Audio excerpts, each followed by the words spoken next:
Ok សួស្តីទៅកាន់បងប្អូនម្ដងទៀតថ្ងៃនេះយើងនឹងមកលំហាត់ទី2ម្ដងនឹងបែបនេះសេគុណ0ដកនឹងស៊ីន0បូកនឹង0ដក1នៅលើ0សេគុណ0ស្មើ1ស៊ីន0ស្មើ0មិនស្អីទេដក1នៅលើ0អញ្ចឹង0លើ0ដូច្នេះយើងដាក់ទៀតមករៀងមិនកំណត់0លើ0សេអាធំតិចមកដូច្នេះគឺរបបមុនយើងមិនទៅណាឆ្ងាយពីអា2នេះទេ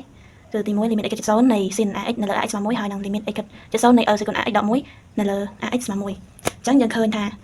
សេគុណ 3x នេះយើងអាចគុំជាមួយដក1នេះបានហើយអា2នេះយើងអាចផ្ដាច់ទៅបាញ់បានអញ្ចឹងយើងធ្វើតាមដំណើរមក limit x 0នៃសេគុណ 3x ដក1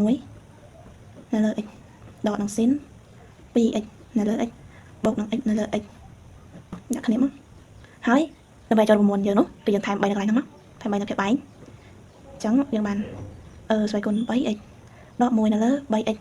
កាលណាវាបែងដាក់ 3x អញ្ចឹងវាយកគុណនឹង 3x ដែរច្រឡំគុណនឹង3ដោយសារយើងមាន x ស្រាប់តែយើងថែមតែ3ទេដូច្នេះយើងបូកដកមក sin 2x អាហ្នឹងក៏chẳngដែរយើងថែម2មកដោយសារយើងមាន x ស្រាប់អញ្ចឹងយើងគុណនឹង2វិញហើយយើងបិទបូកចោលមកច្រឡំបូកទៀត x ចា x បាន1ទុកអញ្ចឹងមកអញ្ចឹងយើងឃើញថាម្ដងនេះបាន1គុណនឹង3ដកនឹងម្ដងនេះក៏1ដែរគុណនឹង2បូកនឹង1អញ្ចឹងយើងបាន3ដក2បូក1 3បូកនឹង1 4 4ដក2នៅសល់2ដូចនេះ a ស្មើ2អូខេឥឡូវយើងបន្តទៀតចូលមកដល់ហាត់ B ម្ដងគឺ limit x ខិតជិត2នៃឬការ៉េនៃ x បូក2ដកនឹង2នៅលើ x គីបដក8ហើយបើសិនជាយើងជួសក៏វាដូចគ្នាដែរអញ្ចឹងយើងបានមកឬការ៉េនៃ2បូក2ដក2នៅលើ2គីបស្មើ8ដក8អញ្ចឹង2បូក2 4 4បញ្ចេញពីឬការ៉េបាន2 2ដក2សល់0 8ដក8សល់0អញ្ចឹងយើងដាក់ទៀតមករៀងមិនកំណត់0លើ0អ្នកគ្នាកាលណាដែលយើងឃើញភាគយកមាន radical ឬក៏ឬការ៉េបែបនេះយើងអាចទៅរើសគីបក៏ដោយឬការ៉េក៏ដោយយើងបើសិនជារើសគីបយើងគុណនឹងកន្សោមពេញហើយបើសិនជារើសការ៉េយើងគុណនឹងកន្សោមឆ្លាស់អញ្ចឹងកន្សោមទី1យើងគឺរើសការ៉េនៃ x បូក2ដក2អញ្ចឹងកន្សោមឆ្លាស់របស់វាគឺរើសការ៉េនៃ x បូក2បូកនឹង2ដូច្នេះយើងដាក់មក limit x ខិតជិត2រើសការ៉េបូក2ដក2កតារើសការ៉េ x បូក2បូកនឹង2 x គីប8ស្មើ2គីបអញ្ចឹងមកហើយភាគយកគុណប្រមាណភាគបែងក៏គុណប៉ុណ្ណឹងដែរអូខេអញ្ចឹងយើងឃើញថាខាងលើចូលរូបមន្ត a ដក b កតា a បូក b អញ្ចឹងយើងបាន a ការ៉េដក b ការ៉េមកឬការ៉េនៃ x បូក2 o ការ៉េដកនឹង2ការ៉េ x គីបដក2គីបឬការ៉េនៃ x បូក2បូក2បន្តទៀតមក limit x ខិតជិត2អញ្ចឹងអ្នកនរគ្នាឃើញថាឬការ៉េនឹងស្វ័យគុណការ៉េនេះយើងអាចសម្រួលគ្នាបានចឹងយើងនៅសល់ x បូក2ហើយ2ការ៉េគឺ4អញ្ចឹងដក4អាក្រោមទុកដដែលសិនមក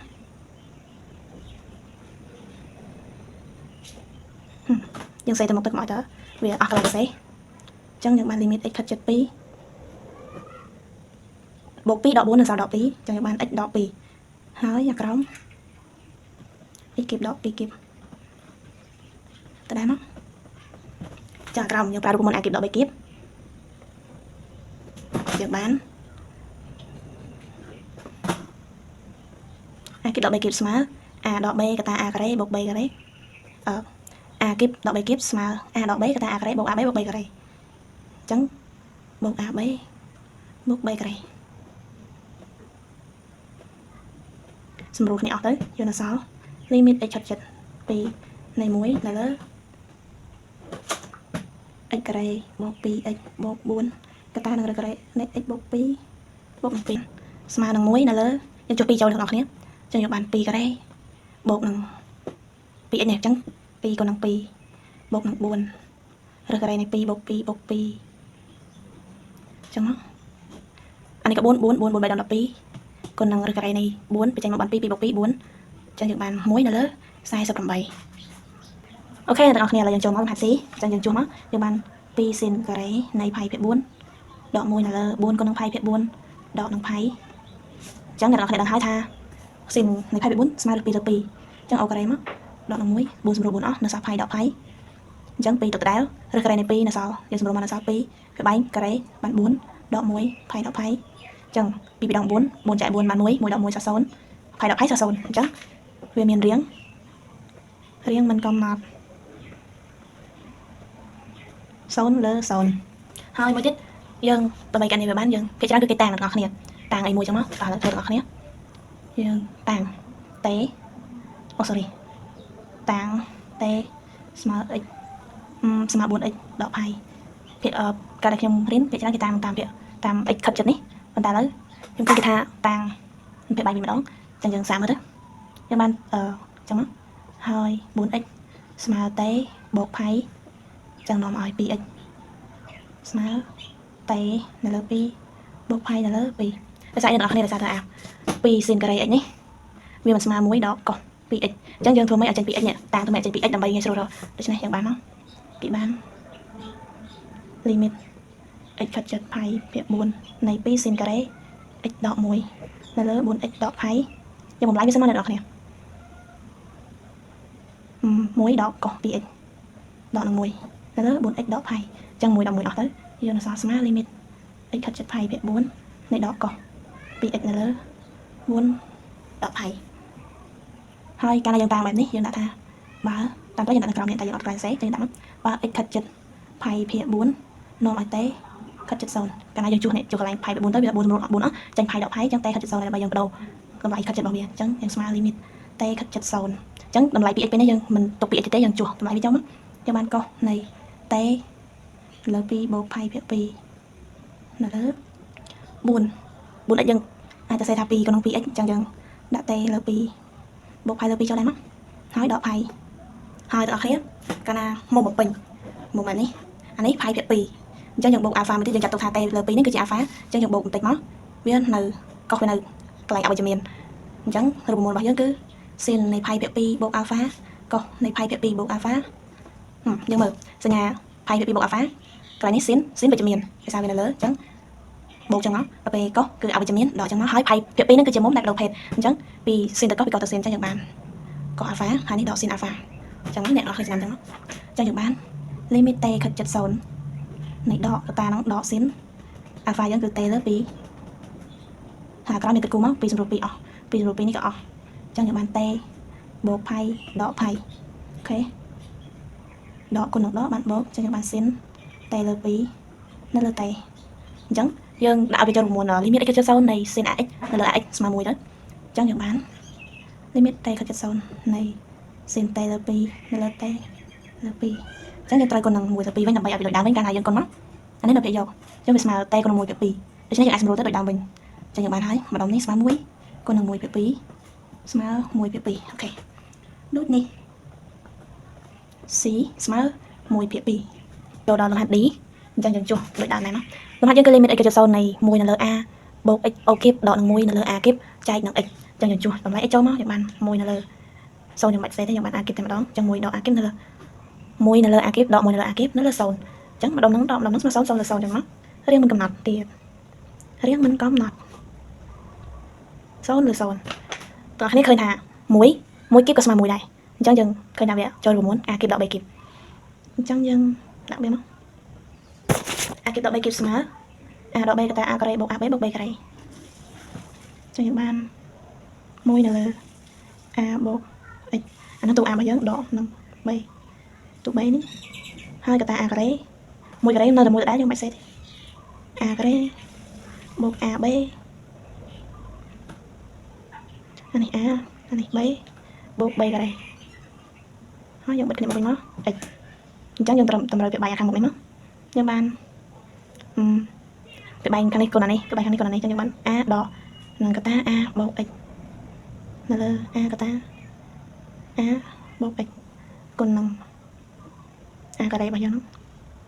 a ការ៉េបូក ab បូក b ការ៉េយើងដាក់ពាក្យបែងរួមមកនៅលើ x អញ្ចឹងយើងបាន limit x ខិតចិត្ត0នៃ a ដក x នៅលើ a កតា a បូក x គុណនឹង1នៅលើ x គុណនឹងគ្នាដដែលមក a បូក x អូការ៉េបូកនឹង1នៅលើ a កតា a បូក x បូកនឹង1នៅលើ a ការ៉េយើងបូកដាក់គុណចែកមកបងប្អូនគ្នា a ដក a សល់0អញ្ចឹងអានេះសល់ដក x នៅលើ a កតា a បូក x អញ្ចឹងយើងឃើញថាយើងអាចសម្រួលបានជាមួយ x នេះសរសេរសិនមក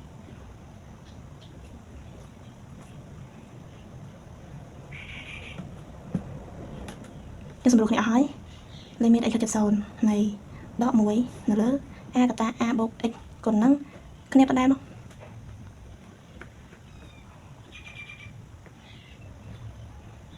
ការ៉េ ចឹងអ្នកនរគ្នាអាចជួបបានហើយយើងជួបចូលមកដក1 a កតា a បូក0គុណនឹង1នៅលើ a បូក0អូការ៉េបូកនឹង a កតា a បូក0បូកនឹង1នៅលើ a ការ៉េចឹង0មិនបាច់គិតវែងឆ្ងាយទេ a គុណ a បាន a ការ៉េចឹងយើងដក1នៅលើ a ការ៉េគុណនឹងមិនដាក់គ្នាទេដាក់មកកញ្ចក់តែម្ដងទៅ0មិនបាច់គិតបាន a ការ៉េ1នៅលើ a ការ៉េបូក1នៅលើ a ការ៉េចឹងយើងបាន3នៅលើ a ការ៉េដាក់មកដក1នៅលើ a ការ៉េគុណនឹង3នៅលើ a ការ៉េចឹងយើងបានដក3នៅលើ a ស្វ័យគុណ4អ្នកនរគ្នាយើងកុំច្រឡំណា a ការ៉េគុណនឹង a ការ៉េគឺស្មើ a ស្វ័យគុណវាបូកបញ្ចូលគ្នាអញ្ចឹងវាស្មើ4មិនមែនយក2គុណនឹង2ទេដូចនេះ d ស្មើដក3នៅលើ a ស្វ័យគុណ4អូខេចឹងតោះយើងមកបន្តលំហាត់របស់យើងទៀតមកហើយតែម្ដងទៅអញ្ចឹងយើងជួសសំខាន់គឺជួសអ្នកនរគ្នាយើងបានស៊ីននៃ π ភាគ3ដកឬការ៉េនៃកុស π ភាគ3នៅលើ2 π ដក3គុណនឹង π ភាគ3អញ្ចឹងស៊ីន π ភាគ3គឺស្មើឬ3លើ2ដកនឹងឬ3ហើយកុស π ភាគ3គឺស្មើកន្លះអញ្ចឹងដកឬ3លើ2ហើយ3សម្រួល3អស់នៅសល់2កតា π ដក π អញ្ចឹងអាលើស្មើ0អាក្រោមស្មើ0រៀងមិនកំណត់ទៀតរៀងមិនកំណត់0លើ0ហើយដូចដែលខ្ញុំបាននិយាយអញ្ចឹងគឺគេតាំងឲ្យមួយមកតាំង t ស្មើ x ដក π ភាគ3នាំឲ្យ x ស្មើ t បូក π ភាគ3ហើយបើ x ខិតជិត π ភាគ3នាំឲ្យ t ខិតជិត0អញ្ចឹងគេបាន limit x ខិតជិត π ភាគ3ហ្នឹងនៃsin x ដកឬការ៉េនៃ3កុស x នៅលើ2 π ដក3 π x ហ្នឹងស្មើនឹង limit t ខិតជិត0ម្ដងហើយ x ហ្នឹងគឺយើងជួសតម្លៃដែលមាន t ចឹង sin t បូក π ភាគ3ដកនឹងឬការ៉េនៃ3គុណនឹងកុស t បូក π ភាគ3នៅលើដាក់គ្នាមក3កតា t បូក π ភាគ3អញ្ចឹងយើងឃើញថាអានេះចូលរូបមន្ត sin a បូក3អានេះចូលរូបមន្តកុស a បូក b អញ្ចឹងរូបមន្តរបស់យើងគឺនេះបងប្អូន sin a បូក b ស្មើ sin a កុស b បូក sin b កុស a ហើយរូបមន្តកុស a បូក b គឺស្មើកុស a កុស b ដកនឹង sin a sin b sin គឺវាបូកគឺបូករហូតដល់ b កុសកាលណារូបមន្តវាខាងមុខបូកខាងក្រោយដក